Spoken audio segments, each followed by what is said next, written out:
Ahat, naubos na ang aking pasyensya.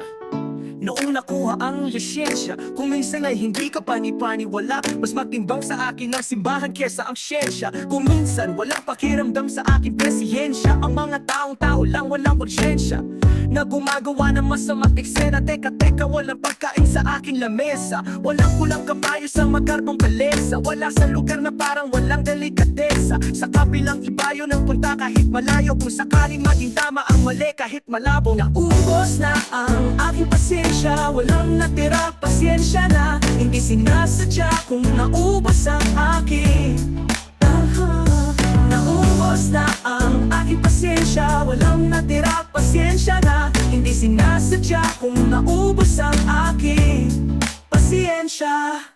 Baka sakaling maabot ang langit, walang pakialam subalit nagmalasakit.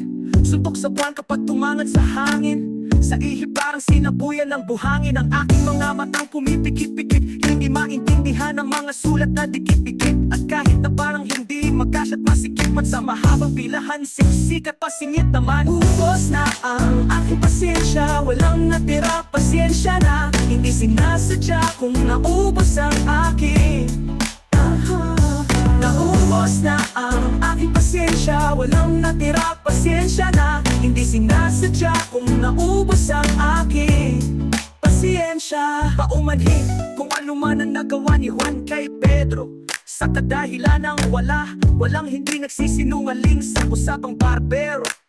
Sino ang mga mapagkatiwalaan upang lumabas na ang masamang loob? Sa aking pakiramdam, hindi maganda ang kutob. Paumanhin ngunit naubos na ang pasyensya. Pasyensya na kung naubos na ang aking pasyensya. Paumanhin ngunit naubos na ang pasyensya. Pasyensya na kung naubos na ang aking pasyensya. Naubos na ang aking pasyensya, walang natira, pasyensya na. Hindi sinasadya kung naubos ang aking Naubos na ang aking pasyensya, walang natira, pasyensya na. Hindi sinasadya kung naubos ang aking pasyensya.